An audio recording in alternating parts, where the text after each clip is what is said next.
La diffusion vient de démarrer. Tous les participants sont en mode écoute seul. Alors, bonjour tout le monde. Ça nous fait un grand plaisir de vous accueillir aujourd'hui pour le webinaire. On va juste attendre encore quelques 2 minutes juste pour s'assurer que tous les participants inscrits peuvent se joindre en ligne.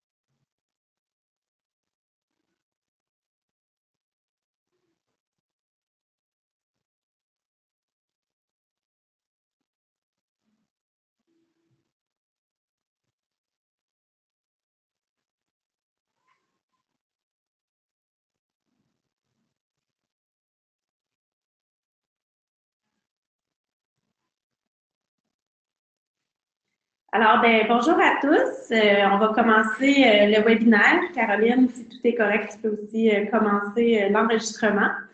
Ça me fait plaisir de vous présenter un grand projet pan-canadien de la ferme à l'école Une terre fertile. L'objectif, dans le fond, de ce webinaire est de vous présenter le projet qui se déroule dans plusieurs provinces canadiennes et de pouvoir vous présenter différents projets qui ont lieu dans des écoles, un exemple en Colombie-Britannique, puis un exemple au Nouveau-Brunswick. Désolée, je peux pas. OK, parfait. Avant de débuter, juste un petit rappel au niveau technique. Premièrement, au niveau de l'audio, vous avez vraiment 2 options. La première qui peut être d'écouter le webinaire à même, dans le fond, votre ordinateur, soit à partir de microphone ou haut-parleur. C'est aussi possible, si jamais le son est moins bon, c'est aussi possible de faire l'appel téléphonique. Le contact, justement, pour la ligne téléphonique est dans le courriel que vous avez reçu pour entrer là, directement sur le webinaire. Si vous avez des questions au cours du webinaire, il y a une période de questions qui est allouée à la toute fin. Sachez toutefois que vous pouvez utiliser l'option, il y a une boîte en haut, dans le fond, il y a une boîte à droite de votre écran qui est destinée aux questions. En tout temps, pendant le webinaire, vous pouvez aller inscrire votre question et on pourra l'adresser durant la période de questions. Et durant la période de questions, c'est aussi possible de lever la main. Vous avez aussi l'option sur le menu de droite, en dessous de la flèche orange, il y a une petite icône et vous pouvez lever la main. À ce moment-là, la personne qui dirige le webinaire pourra vous faire apparaître là, autant au niveau vidéo et du son et vous pourrez poser là, votre question live. C'est aussi possible d'utiliser en tout moment la partie chat. C'est une boîte qui est écrite chatter. C'est vraiment si vous avez différents commentaires tout au long du webinaire. J'aimerais justement remercier Caroline Webb qui est avec nous ici. Caroline travaille pour Sustain Ontario, qui est un des partenaires dans ce projet pan-canadien. La remercier justement pour toute la coordination du webinaire et de son grand appui technique. Donc, en même temps, je vous invite, si jamais vous avez un problème technique, vous avez là, à l'écran son courriel ou son numéro de téléphone si vous avez des questions ou des soucis techniques à régler. Alors, comme je l'ai mentionné, donc un petit bref aperçu du webinaire. On va d'abord débuter en vous présentant ce qui est d'une part le réseau de la ferme à la cafétéria Canada et le projet plus spécifique de la ferme à l'école Une terre fertile. Ensuite, on aura deux exemples de deux provinces canadiennes. La première étant Janie Deschaines-Roberge, une enseignante de 4e et 5e année à l'école Franco-Nord en Colombie-Britannique. Et la deuxième, Josée Bernier, directrice à l'école Notre-Dame au Nouveau-Brunswick. Ces deux exemples qui ont mis en place dans les dernières années un bar à salade et qui pourront vraiment davantage nous parler de ces biens, dans le fond, de tout son déroulement, de sa logistique et de ses retombées impact. On pourra conclure justement avec une petite période de questions pour terminer le tout vers 16 heures. Alors, avant de rentrer dans le vif du sujet, on avait quelques petites questions pour vous, juste pour savoir un peu d'où venez-vous, est-ce que vous travaillez dans une école ou ailleurs? Alors, on aurait quelques petites questions. La première étant, de quelle province venez-vous? Donc, si vous pouvez répondre.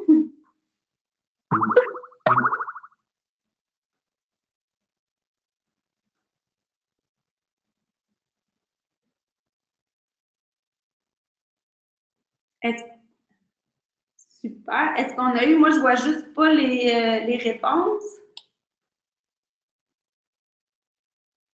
Alors, bon, ben c'est ça. Dans le fond, on a des personnes du Québec et de l'Ontario. Donc, bienvenue à tous.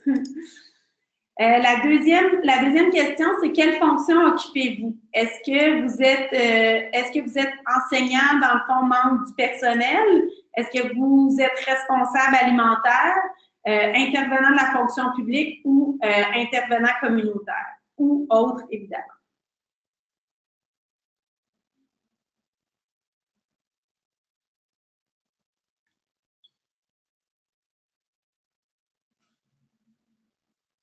Alors, on a différentes personnes qui travaillent au niveau du personnel de l'école, donc tant enseignants et direction. Quelques personnes aussi responsables alimentaires et une grande partie aussi des intervenants de la fonction publique et autres. Ensuite, quelle démarche en alimentation locale menez-vous? C'est sûr que, bon, c'est peut-être plus là, si vous appartenez à une école. Donc, à ce moment-là, c'est soit si vous avez déjà entrepris un lien direct avec un producteur, si vous menez des activités culinaires, si vous avez un jardin éducatif, si vous avez un bar à salade ou autre. Puis là, si jamais vous êtes en fonction publique et pas relié à un milieu, c'est correct, vous pouvez vous abstenir là, de répondre.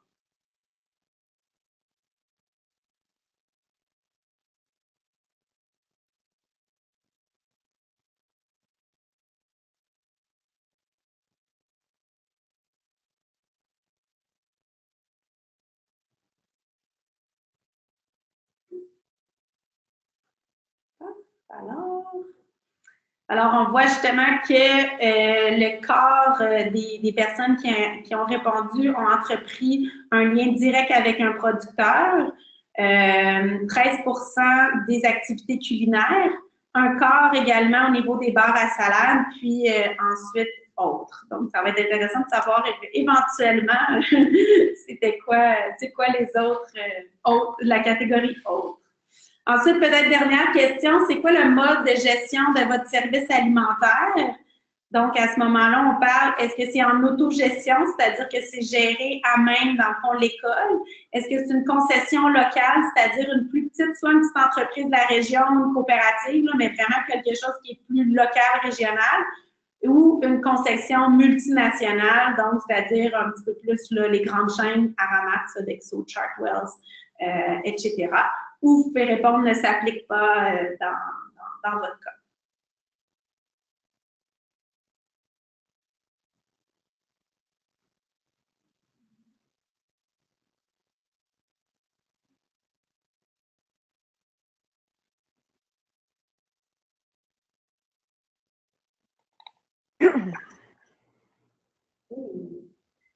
Alors, c'est intéressant de voir, on a différentes personnes qui travaillent justement dans des écoles avec une concession locale, donc quelque chose de plus régional. C'est sûr aussi quelques réponses là, qui ne s'appliquent pas étant donné que vous n'êtes pas directement du milieu, mais plutôt là, des intervenants. Et un grand merci. C'est intéressant de savoir un petit peu plus qui est présent avec nous aujourd'hui. Alors, je débuterai la présentation en vous expliquant un petit peu plus le réseau de la ferme à la cafétéria. C'est un réseau pan-canadien qui a vu le jour en 2011, dont l'objectif est vraiment de faire la promotion, appuyer et relier ensemble les initiatives, les pratiques et les politiques qui visent à augmenter une plus grande alimentation saine et locale dans les institutions publiques du Canada. Donc, de vraiment pouvoir rapprocher le lien entre les producteurs et les institutions publiques. Dans ce cas-ci, ça peut être autant les écoles, les garderies, les campus, les établissements de santé, hôpitaux et résidences pour personnes âgées. Donc, les différents types d'institutions publiques. Le réseau est coordonné, l'idée par une équipe avec la coordonnatrice générale qui est Joanne Bays. Et c'est vraiment ensuite un ensemble de différents partenaires à travers le pays qui collaboreront à vraiment bâtir ensemble ce mouvement-là. L'objectif, c'est aussi de faire en sorte que ce soit plus plein d'exemples isolés, mais de vraiment sentir que c'est un réel mouvement et que chacune des initiatives, des démarches entreprises puisse en inspirer d'autres. L'objectif est aussi de pouvoir échanger ensemble, comme on disait, les différentes pratiques et faire en sorte que des outils puissent être repris par d'autres. Donc, de ne pas réinventer la roue, mais de plutôt s'unir ensemble pour apprendre les uns des autres et aller là, beaucoup plus loin dans nos démarches et nos actions. Donc, vraiment, comme je vous l'ai mentionné, le réseau de la ferme à la cafétéria travaille avec différents types d'institutions publiques. C'est certain que chacune de ces institutions publiques-là ont des réalités différentes, que ce soit des écoles comparativement aux hôpitaux. Donc, c'est pour ça que différents projets vont être beaucoup plus ciblés à un type d'institution. Vraiment, aujourd'hui, on s'intéresse à un projet spécifique qui a lieu justement dans les écoles et campus du pays. Le programme de la ferme à l'école, une terre fertile. Et vraiment, cette vision-là derrière le programme, c'est de lier les élèves dans les écoles, tant au niveau primaire, secondaire, préscolaire et universitaire, campus, aux fermes locales. Vraiment de reconnecter les élèves, les enfants avec l'alimentation puis les aliments que nous produisons. Quand on parle de projets et de programmes de la ferme à l'école, on peut parler de différentes actions, activités, entreprises dans les écoles.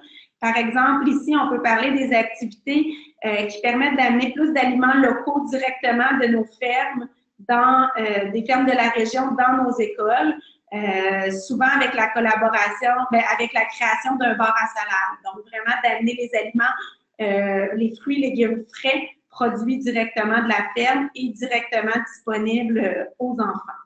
On peut aussi parler de la création de jardins, de potagers éducatifs à même les cours d'école.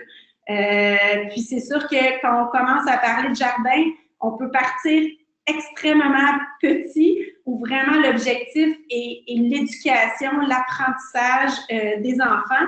Et on peut aussi le voir vraiment à plus grande échelle. J'adore cette image-ci. C'est une cour d'école d'une école à Vancouver où on voit vraiment que carrément la cour d'école s'est transformée en réel champ de production. Mais il ne faut pas, quand on pense à des jardins, on peut vraiment le voir que ce soit petit ou que ce soit grand. Il y a même certaines écoles aussi qui ont carrément des serres. Mais la vision éducative, elle est extrêmement importante pour les enfants, même à petite échelle. On peut aussi parler d'activités culinaires, d'ateliers culinaires avec les enfants et également des activités éducatives, donc que ce soit par différents jeux pédagogiques, des ateliers, autant en classe que sur les fermes. Puis, on parle aussi d'augmenter tout ce qui est l'approvisionnement en aliments locaux qui vient directement de producteurs de la région. et qu'on amène dans la cafétéria ou les services alimentaires des écoles et campus. Fait que le réseau de la ferme à la cafétéria, c'est vraiment un mouvement. C'est un mouvement qui tente de rassembler tous ces projets-là qui ont cours en ce moment dans nos institutions à travers le pays. Il y a 2 ans, on a justement débuté une cartographie de ces différentes écoles, des différents projets qui existent dans les écoles, campus et garderies à travers le pays. Puis on voit que c'est un nombre qui ne fait qu'augmenter, je dirais, dans les 2 dernières années. Vous le voyez là, ici par la carte. Puis, c'est vraiment une carte qui est toujours, là, vous la voyez en image, mais si on va sur le site de la ferme à la cafétéria, c'est une carte qui est interactive et où, en tout temps, on peut aller y mettre les différents projets qui ont cours. L'objectif est vraiment qu'on puisse avoir une image réelle de tous ces projets-là qui existent autour de nous. Alors, le projet de la ferme à l'école Une terre fertile, c'est un projet qui vient tout juste de débuter et qui a pour objectif d'augmenter l'alimentation saine et locale dans les écoles et campus à travers le Canada. C'est un projet qui se veut à 100% bilingue, donc autant en français et en anglais. Et les provinces impliquées pour l'instant, dans le cadre de ce financement-là, c'est Terre-Neuve, Nouveau-Brunswick, Québec, Ontario et la Colombie-Britannique. Quand je dis un projet fraîchement lancé, donc c'est un projet qui a démarré en août cette année et qui s'échelonne jusqu'au 31 mars 2020, donc sur une période là, de 33 mois. C'est un projet qui a reçu un financement de l'Agence publique de la santé du Canada et également de Whole Food Foundation. Puis comme je disais, dans le fond, toute la coordination nationale est faite par la coordonnatrice nationale du réseau de la ferme à la cafétéria, qui est Joanne Bays, et on a différents coordonnateurs régionaux par province. Donc, c'est vraiment un projet qui est mis en partenariat avec des organismes qui sont présents dans les différentes provinces. Donc, on a, comme je disais, les principaux partenaires. On a vraiment Farm to Cafeteria Canada qui est celui qui est le porteur du projet, qui travaille beaucoup en collaboration avec Social Planning and Research Council of BC et les bailleurs de fonds, comme je vous expliquais, l'Agence de la santé publique du Canada, Home Kids Foundation et la Fondation des maladies du cœur et de l'AVC. Ensuite, vraiment les partenaires, je dirais, plus régionaux. Donc, on a Sustain Ontario en Ontario, on a Équiterre au Québec, on a l'Association de la santé publique en Colombie-Britannique et au Nouveau-Brunswick, le ministère de l'Agriculture, de l'Aquaculture et des Pêcheries. Et également le groupe Meal Exchange qui est un organisme pan-canadien qui s'occupe de travailler auprès des campus, donc avec les universités, et ce, justement, à travers là, toutes les provinces canadiennes. Alors, vraiment, le fonctionnement, le projet vise à soutenir et à financer et à encourager des écoles et des campus à travers le pays à mettre en œuvre au minimum trois activités.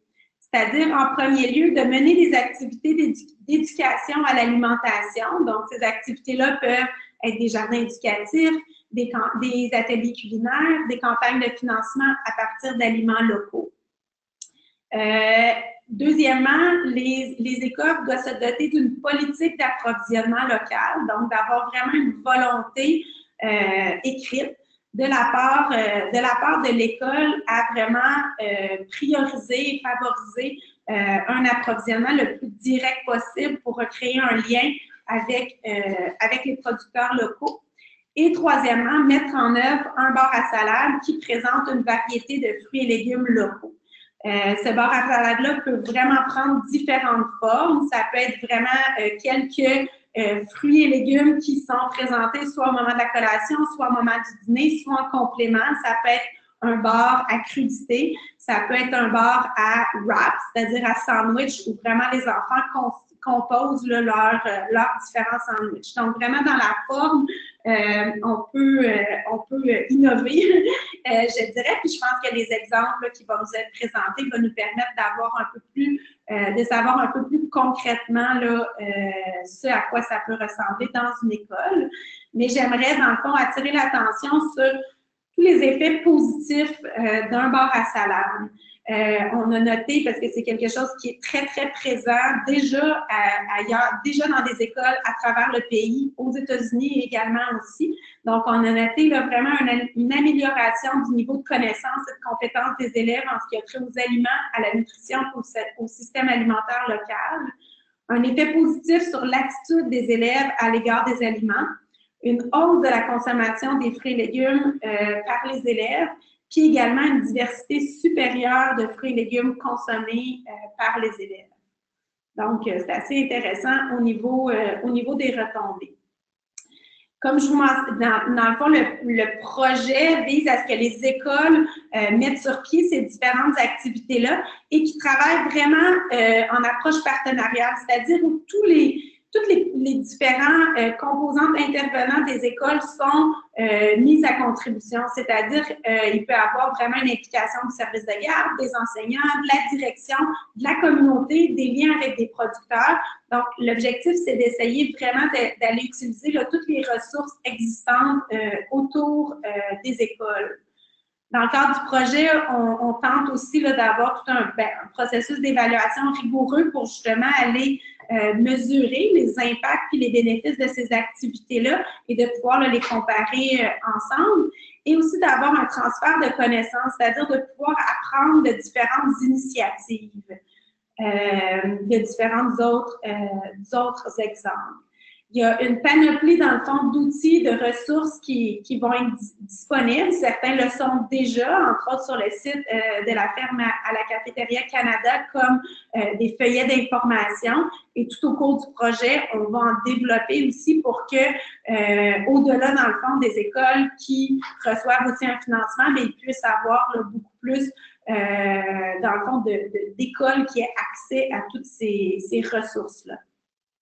Quand je disais que les écoles pouvaient recevoir un financement à travers ce projet-là, c'est qu'il existe vraiment un programme de subvention. Ce sera des bourses, dans le fond, de 10 000 $ qui sont octroyées aux écoles. Et pour cela, justement, on va avoir un appel de proposition pour le Québec et l'Ontario. Puis peut-être vous donner un peu un échéancier. Dans le fond, d'ici la fin octobre, début novembre, on va vraiment annoncer le programme de financement. Fin décembre, début janvier, l'appel de proposition sera officiellement lancé. C'est là que les écoles pourront bâtir leur projet. Et la fin, dans le fond, du dépôt des projets sera la fin mars. Avril sera le moment de la sélection des projets pour que en mai, on puisse commencer à travailler avec les écoles qui seront sélectionnées. Et il y aura, dans le fond, une première rencontre avant la fin de l'année scolaire pour vraiment pouvoir démarrer et travailler ensemble cet accompagnement-là. J'ai mis ici quelques références pour justement aller un petit peu plus loin pour mieux connaître le réseau, d'une part, de la ferme à la cafétéria, puis ensuite vraiment une page qui décrit là, en beaucoup plus, de façon plus détaillée ce que j'ai un peu mentionné, le projet de la ferme à l'école Le Canada, une terre fertile. On a aussi une petite capsule vidéo, des feuillets d'information et aussi un livre qui présente différents exemples de cas là, dans différentes provinces à travers le pays. J'ai mis aussi les références. Dans le fond, quand je vous disais, dans chacune des provinces, il y a des coordonnateurs régionaux qui vont, dans le fond, appuyer, supporter, orienter ces écoles. Donc, on a vraiment, comme je mentionnais, puis je pourrais vous donner le nombre, en Colombie-Britannique, on aura jusqu'à une trentaine d'écoles qui vont recevoir une bourse. En Ontario, on aura jusqu'à une trentaine. Également, c'est Caroline Webb qui est la coordonnatrice régionale. Au Nouveau-Brunswick, on aura enfin une dizaine de projets qui peuvent être financés. C'est Terry Emrich. En Terre-Neuve, on aura jusqu'en 3 projets, c'est Sarah Faber. Et au Québec, on a la possibilité aussi d'aller financer une dizaine de projets. Et je suis justement la coordonnatrice régionale. Et dans le fond, on a Dana Lahaye qui est responsable de tout ce qui est le volet campus. Donc, à travers le pays, on a une bourse pour aller accompagner, dans le fond, à peu près un petit peu moins d'une quinzaine là, de campus à travers le pays. Alors, je passerai la parole à Jamie Roberge, enseignante à l'École franco-nord de Prince George en Colombie-Britannique, pour pouvoir nous présenter un petit peu plus son projet et concrètement le bar à salade qu'ils ont mis en place. Est-ce que Jamie, tu es là? Oui, bonjour. Est-ce que vous m'entendez? Oui. Oui, OK, parfait. Et je vais allumer ma caméra pour que vous me voyez aussi. Bon, me voici. Et là, je vais ramener mon écran à la bonne place. Bon, désolé, juste un petit instant. Je dois tasser ça. Bon, je ne sais pas comment tasser ça, alors j'espère que ça ne dérange pas. Je vais laisser le petit truc du webinaire à côté, là. Donc, je vais vous parler de notre expérience à l'École Franco-Nord. École Franco-Nord, on est une école francophone à Prince-Georges en Colombie-Britannique. J'ai accepté de vous parler humblement de notre projet qui est dans ses débuts parce que nous, on a reçu une des bourses de 10 000 $ de Farm to Cafeteria l'année passée. Et puis là, depuis l'année passée, ben, on est en train de mettre en place notre projet qu'on appelle Francoferme. Alors, vous m'excuserez, j'ai pas pu obtenir la permission des parents pour partager la plupart des photos, mais j'en ai mis quelques-unes. Donc, avant de débuter notre projet, ben, on s'est interrogé un petit peu sur notre école et la nourriture. On n'a pas de cafétéria à notre école. Les enfants amènent leur dîner et leur collation. Il y a des repas chauds qui sont habituellement vraiment pas santé, qui sont servis environ 2 fois par mois par le comité de parents comme levée de fonds. Il y a des ventes de gâteaux, de pizzas à l'occasion pour les grands pour faire des levées de fonds. Et puis, on avait un petit jardin puis le compost en place. Mais malheureusement, on manquait de temps pour faire la récolte et vraiment être impliqué dans ce projet-là à chaque année. Donc, à partir de là, on a réfléchi à qu'est-ce qu'on peut changer à petite échelle. Parce qu'on n'avait pas nécessairement beaucoup de temps, mais que c'était toutes les idées derrière Farm to Cafeteria nous intéressaient beaucoup. Et puis, on a mis en place notre bar à salade. Maintenant, 1 an plus tard, notre école et la nourriture, ça a changé un petit peu parce qu'on a fait quelques petites activités qu'on a eu la chance on a eu la possibilité de mettre en place. Depuis la réception des fonds, ben, on a fait une sortie à une ferme où on a planté des patates au printemps et puis on les a récoltées en automne. Donc, on a apporté 2 classes et puis c'est les mêmes élèves qui sont retournés l'automne prochain pour récolter. On a commencé à faire un bar à légumes. La plupart des légumes qu'on achète ont poussé en Colombie-Britannique, puis c'est bimensuel, donc à chaque 2 semaines. Et puis, ça inclut des pousses de tournesol et de pois qu'on a commencé à faire pousser avec un petit comité à l'école. Donc, c'est ça qu'on appelle notre jardin intérieur. Ce mois d'octobre, notre école va participer, devrait en théorie participer au mois Farm to School. Donc, chaque classe devrait participer en faisant une petite activité qui a rapport à l'alimentation, santé, les légumes et tout ça.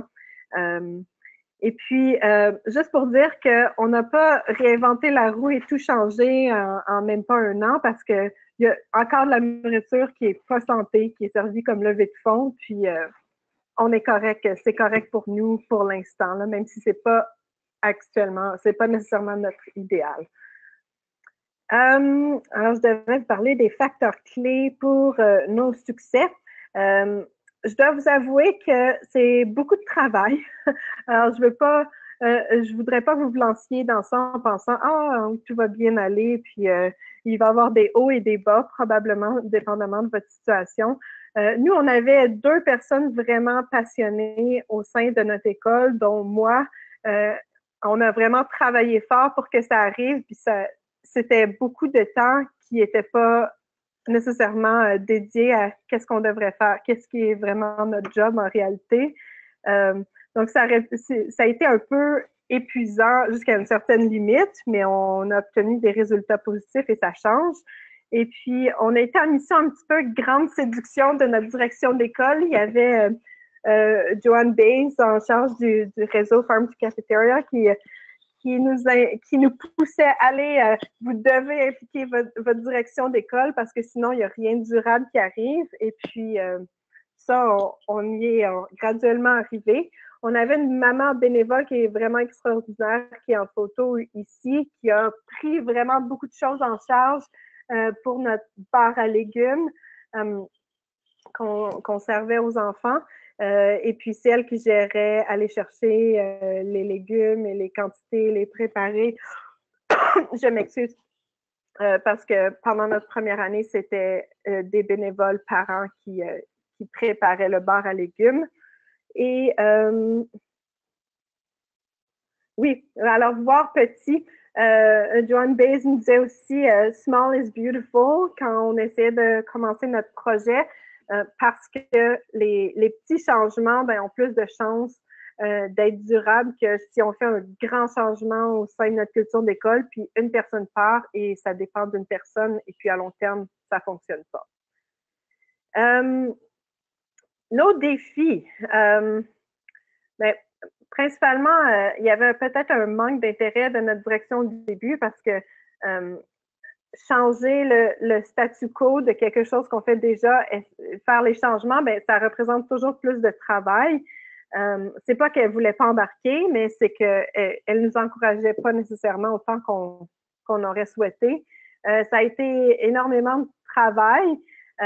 Donc, on doit penser à long terme, comment on peut maintenir le rythme, comment on peut déléguer les choses pour que notre projet soit durable à long terme.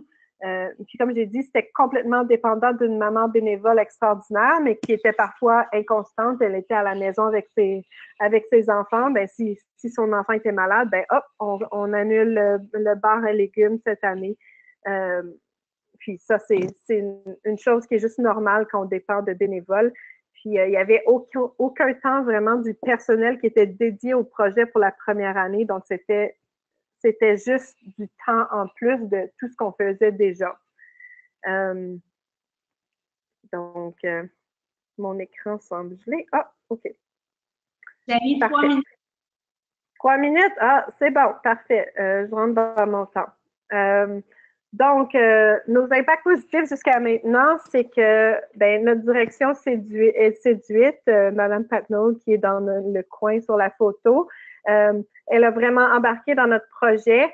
Et puis, elle en parle toujours à la commission scolaire à toutes les fois qu'elle va aux réunions des directeurs de notre commission scolaire. Elle parle de notre projet Farm to School. Elle est vraiment contente qu'on fait ça. Et puis, on paraît bien maintenant. Pour la deuxième année, on a maintenant une aide pédagogique son temps est assigné pour 2 ou 3 périodes par semaine. Donc, elle travaille avec des enfants à besoins particuliers. Elle travaille avec eux pour préparer le bar à salade. Notre premier va d'ailleurs avoir lieu cette semaine. Les enfants de maternelle à 3 sont toujours excités le jour du bar à légumes. Puis, ce qu'il reste à faire pour cette année, c'est mettre un système en place pour que le jardin intérieur représente un petit peu moins de travail pour moi, que ce soit vraiment les élèves plus vieux qui soient en charge. Et puis, avoir des stratégies pour motiver et impliquer les élèves de 4e à 7e année parce qu'on s'est rendu compte que eux, si on les implique pas, des légumes, ils ont déjà mangé ça, là, ça ne les intéresse pas nécessairement. Puis, ce qu'on est en train de faire. Et pour terminer, je vous inviterais juste à peut-être vous poser des questions clés avant de commencer votre projet pour ne pas brûler pour que ça soit durable et pour que ça fonctionne. C'est qu'est-ce que nous faisons qui pourrait être amélioré parce que il faut pas nécessairement réinventer la roue quand on commence un projet comme ça, à moins que vous ayez des ressources que nous, on n'a pas. Pensez à qu'est-ce que vous faites déjà, comment ça peut être amélioré, puis comment va-t-on faire pour que notre projet soit durable, parce que je crois que c'est ça, il faut garder en tête que faire pour que ça dure, parce que c'est bien beau des gros changements, mais si ça dure pas, ben c'est plate d'avoir gâché toute cette belle énergie qu'on y met. Alors, je crois que, oui, ça conclut qu'est-ce que j'avais à vous dire pour l'instant. Alors, merci de m'avoir invité à vous parler de notre projet. Un grand merci, Janie. Alors, je passerai la parole à Josée, qui est directrice d'une école au Nouveau-Brunswick, pour nous parler de son expérience et de son projet mis en place également. Allô tout le monde, ça va bien? Juste le temps de présenter mon écran, puis je vous parle. Alors, est-ce que vous voyez mon écran?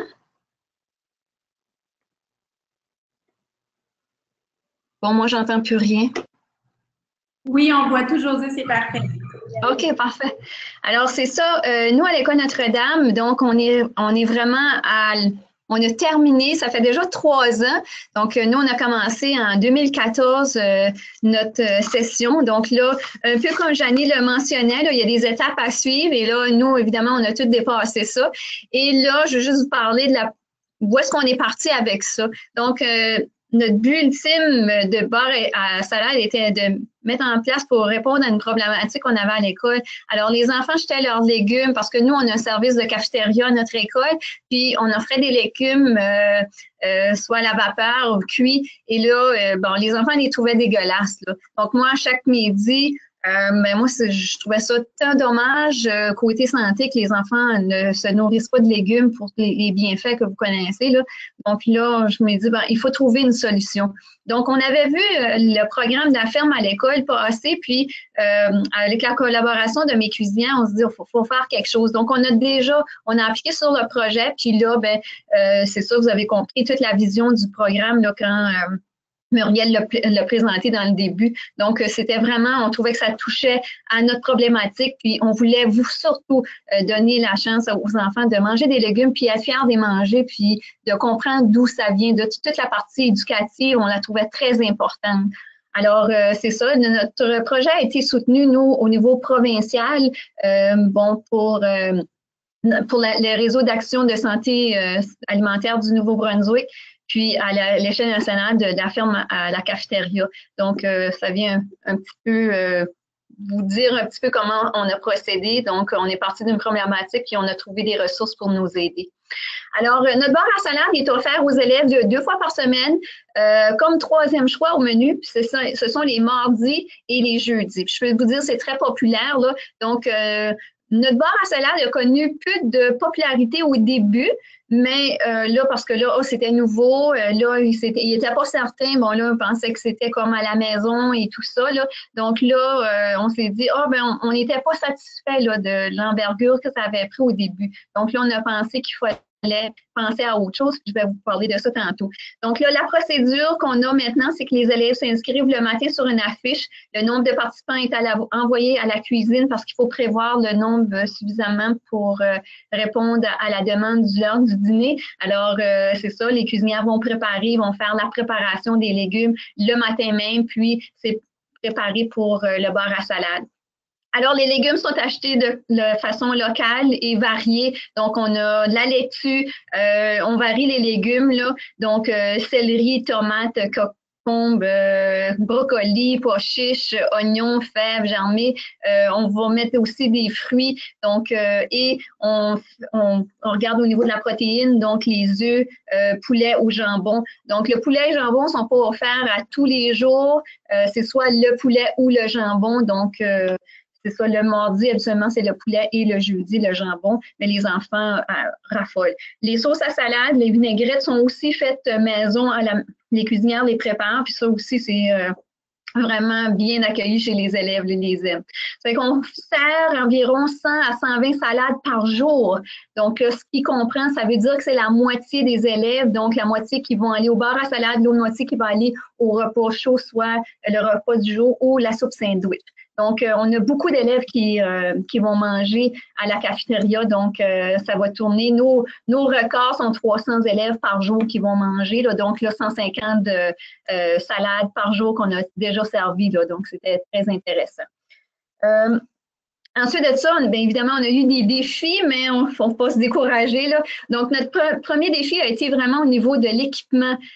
Parce que nous, l'école, la cafétéria est pris soin par le comité de parents. Sauf que tout l'équipement vient du district scolaire. Donc là, le district scolaire ne voulait pas nécessairement acheter ces équipements-là pour le bar à salade et tout ça. Donc, ils ont lancé l'idée aux parents de, eux, se procurer un bar à salade et tout ça. Donc, nous, on avait eu la subvention de 10 000 $ avec la ferme à l'école. Donc là, évidemment, le bar à salade était beaucoup plus dispendieux. Ça, qu'on avait des autres choses à acheter. Donc, il fallait voir les bars, les bols à salade et donc tout l'équipement autour, il fallait prévoir ça. Donc là, on n'avait pas assez de tout pour acheter l'équipement. Donc là, on est allé chercher des gens de la communauté pour nous aider. Puis finalement, le bar à salade, c'est un bar seconde main qu'un épicier avait, puis il servait à plus. Puis c'est ça qu'on a utilisé depuis 2014, puis il est encore fonctionnel. Donc, ça fait bien notre affaire. L'installation aussi a été un défi parce que là, notre cafétéria est quand même petite pour le nombre d'élèves qu'on reçoit au dîner. Donc là, il a fallu faire un peu d'ajustement. Donc là, avec le district scolaire, puis aussi au niveau de la santé publique parce que le bar à salade qu'on avait acheté, n'avait pas de fenêtre en avant, puis bon, c'est ça, contamination, vous comprenez tout ce que je veux dire. Donc là, il a fallu mettre un plexiglas pour s'assurer que les enfants n'aient pas contaminé les aliments. Donc ça a été un petit peu des ajustements, mais écoute, c'était des défis normaux, là, donc ça n'a pas été la catastrophe, mais c'était des défis normaux, mais il fallait y penser. Évidemment, il a fallu embaucher une cuisinière supplémentaire pour les mardis et jeudis pour le service, donc la préparation du bar à salade et le service de du bar à salade parce que les enfants, au début, on nous avait dit les enfants prenaient ce qu'ils voulaient dans le bar à salade pour ajouter à leur salade. Puis là, ben, c'était pas, Santé publique ne voulait pas ça, donc il fallait que ce soit une personne qui va donner l'aliment à l'enfant. Donc là, il a fallu prévoir une autre personne dans l'embauche du personnel, les cuisinières. Donc, ça a été ça, là, les principaux défis, là. Les facteurs clés, le facteur clé, comme vous voyez sur la photo, ça a été le programme a donné un succès, c'est la construction de la serre. Donc, on s'était dit, je vous ai dit tantôt qu'au début, on dirait que les enfants ne savaient pas trop, ils voulaient pas trop aller à bar à salade, puis là, on a dit, il y a quelque chose parce qu'on veut qu'ils mangent leurs légumes, là. Donc, c'était notre problématique, il fallait la régler. Donc, on s'est aperçu que les enfants, on avait commencé à petite échelle dans la salle de classe qui s'aimaient, puis là, nos quatrième années, il y a un comité d'environnement, ils sont très, très, très actifs au niveau de l'environnement. Eux avaient déjà commencé à semer dans leur classe. Et là, on s'est aperçu que l'engouement était là, puis ils voulaient connaître plus, puis etc. Donc, on s'est dit, pourquoi pas agrandir à plus grande échelle. Donc là, on a fait la construction de la serre. La construction de la serre n'a pas été subventionnée par la ferme à l'école, mais vraiment par les parents, la communauté. Donc, on a construit notre serre au mois de novembre. Oui, on a eu une première tempête de neige. Il a fallu tout repelleter, mais c'est pas grave. On a fait la construction pour que ça soit prêt au printemps pour qu'on puisse semer des plants. Alors, c'est ça, la construction de la serre. Puis les enfants étaient vraiment fiers de semer. Après ça, de faire grandir leurs plants, puis récolter leurs tomates et cocombes. Donc là, ça a été ça les premières années. On a semé des tomates, des cocombes. Les fines herbes se sont ajoutées par après. Puis là, on a une bonne variété, là, après 3 ans, une bonne variété qu'on sème dans la serre. Donc, ça a été vraiment un grand succès. C'est ça, les enfants s'aiment et veulent manger leur récolte, puis c'est très, très très intéressant de voir et tout ça.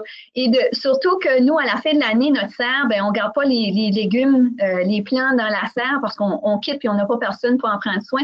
Donc, les enfants, on fait une vente à la dernière semaine d'école. Les familles viennent, on fait un pique-nique à l'école, ils viennent chercher, acheter des plants, puis les enfants les apportent à la maison. Donc là, ils peuvent continuer à récolter durant l'été, puis toute l'éducation qu'on en fait, parce qu'au début, les enfants pensaient que le fraise venait d'un petit panier vert de chez IGA, là.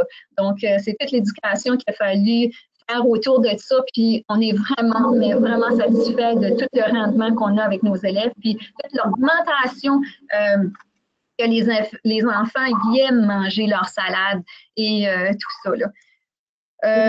Donc, c'est ça notre fierté. Les enfants mangent avec appétit leur repas et veulent expérimenter des semences. Puis, surtout, notre fierté, l'appui des parents de la communauté dans tout ça.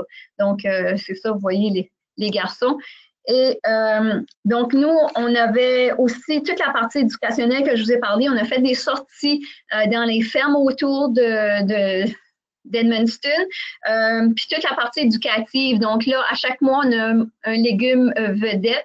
Donc là, au mois d'octobre, c'est la courge et toute la citrouille et tout ce qui entend. Donc là, les élèves, les cuisinières vont cuisiner des biscuits à la citrouille, ils vont cuisiner potager à la courge et tout ça. Donc, on met un petit peu plus d'aliments.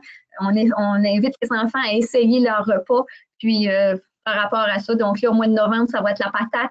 Donc là, on fait une bonne variété d'aliments avec les fruits et légumes. Alors nous, ça a vraiment augmenté au niveau de la consommation des légumes et toute la partie de l'effet de légumes sur la santé. Alors, c'était notre projet, puis nous, on est très, très fiers. Puis même après 3 ans, l'envie est encore là, puis on croit. Puis comme je disais la semaine passée, quand je disais que j'allais présenter à vous autres, les élèves disaient « Ouais, mais il n'y a pas ça dans les autres écoles. » Puis non, il n'y a pas ça dans une autre école. Te souviens-tu que 3 ans passés, on ne l'avait pas ici non plus? Donc là, les enfants ont comme oublié ça. Pour eux autres, c'est rendu un automatisme que c'est le bar à salade les mardis et jeudis. Puis on ne veut pas l'augmenter non plus parce qu'au niveau du comité, on se disait, ben on devrait peut-être l'augmenter à tous les jours, mais les légumes sont quand même offerts à tous les jours dans le plat principal, mais on se dit, on veut quand même garder notre petit côté de l'enthousiasme de les mardis et jeudis, c'est la salade. Il y a des enfants qui s'inscrivent à l'heure du dîner seulement quand il y a le bar à salade, sinon ils vont manger à la boîte à dîner. Donc, les enfants peuvent apporter leur boîte à dîner à l'école, là, c'est permis. Donc, nous, à l'École Notre-Dame à Edmundston, Nouveau-Brunswick, ça a été un grand succès, puis très, très peu de défis. Donc, ça a été vraiment un travail de collaboration. Tout le monde y croyait. Puis, moi aussi, il n'a pas fallu qu'ils jouent trop à la séduction avec moi. Là, moi, j'y croyais.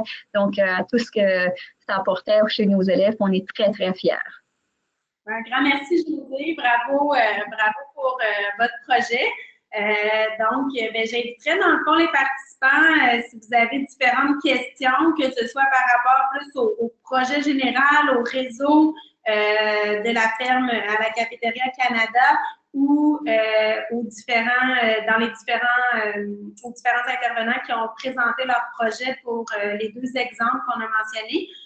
Donc, les 2 options, soit vous allez dans la boîte de questions, vous pouvez poser les questions là, je peux les relayer à qui s'adresse votre question, ou vous pouvez aussi lever la main, puis on peut activer votre audio et votre caméra, puis on peut vous entendre poser la question.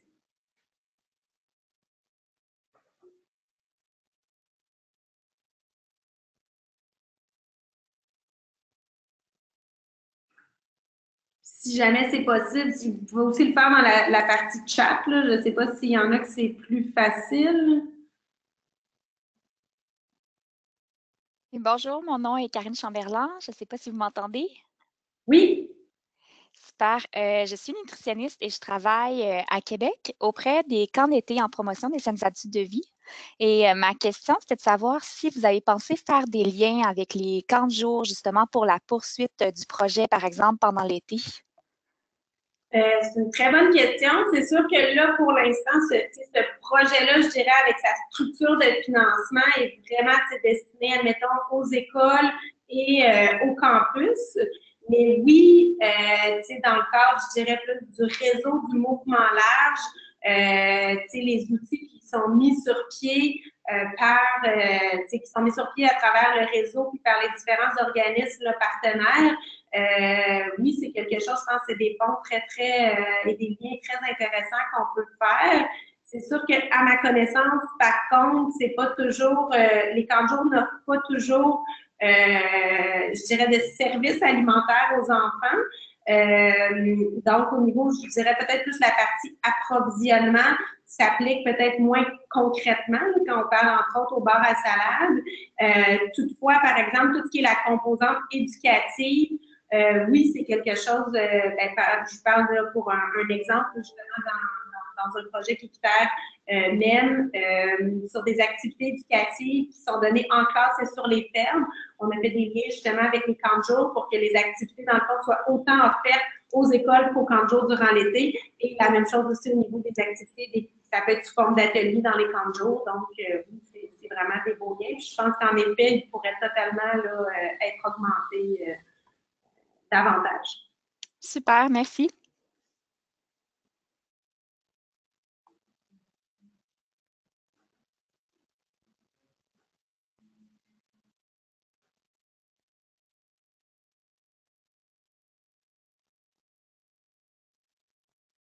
Est-ce qu'il y a d'autres questions? Commentaires, ça peut être différent.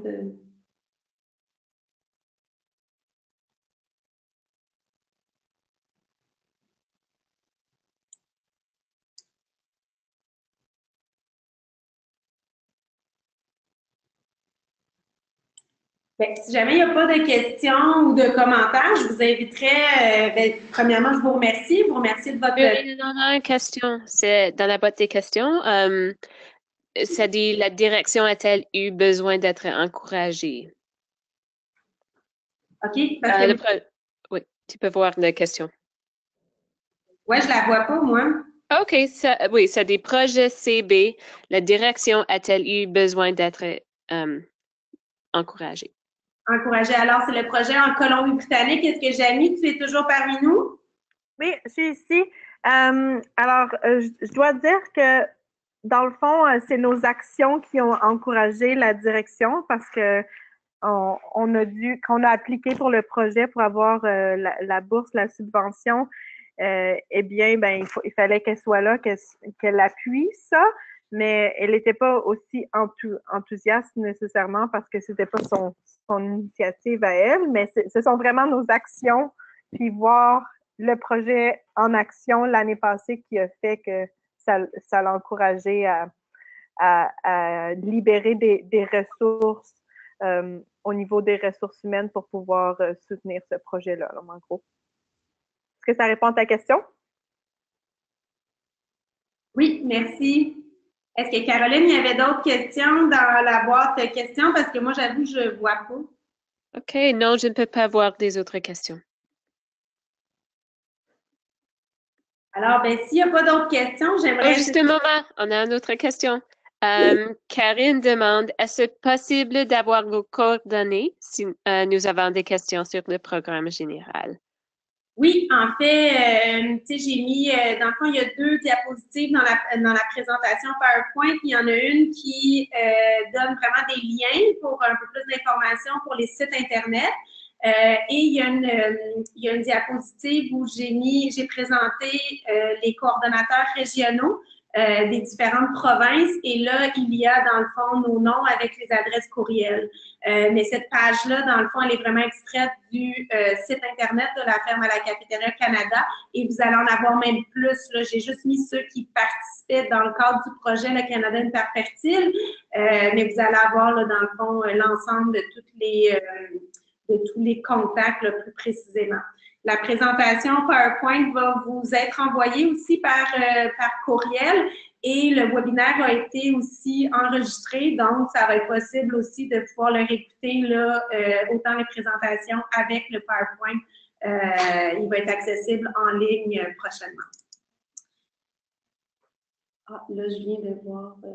ouais, je viens de voir une question, mais justement, on lui a répondu, c'était la direction de l'école. Alors, si on n'a pas d'autres questions, j'aimerais vous remercier tous et toutes, tant les participants pour votre présence et votre écoute, et aussi les présentateurs. Merci Janie, merci José. Muriel, on a la question de Françoise, je peux la lire si c'est d'accord, si on a encore du temps. Oui, oui. OK. Oui, ça dit, la direction de l'école en Colombie-Britannique a-t-elle eu besoin d'être poussée au début de le projet? Oui, dans le fond, Janie, ce serait une question pour toi. Je pense que tu en as parlé un petit peu, que vous avez dû séduire votre directrice. Est-ce que tu veux y répondre un petit peu plus? Je peux essayer d'ajouter un petit peu plus, là, mais comme je le disais un peu plus tôt, on n'a pas nécessairement tellement poussé. On a juste cherché à l'inclure dans notre projet et puis comme l'impliquer le plus possible de la même manière que on essaye d'impliquer le plus possible des membres du personnel. Et puis, les choses se sont... Il n'y avait pas nécessairement une campagne de grande séduction. J'ai utilisé ce mot-là dans la présentation, là, mais c'est un peu ce qui s'est passé, mais c'était pas... On n'était pas dans une campagne active. Là, c'est seulement qu'on voulait démontrer les avantages de notre projet. Là. Puis, elle a été convaincue rapidement. C'est le fun. Je pense que c'est intéressant d'avoir des exemples comme ça aussi pour pouvoir présenter le projet ensuite à d'autres endroits, dans d'autres écoles.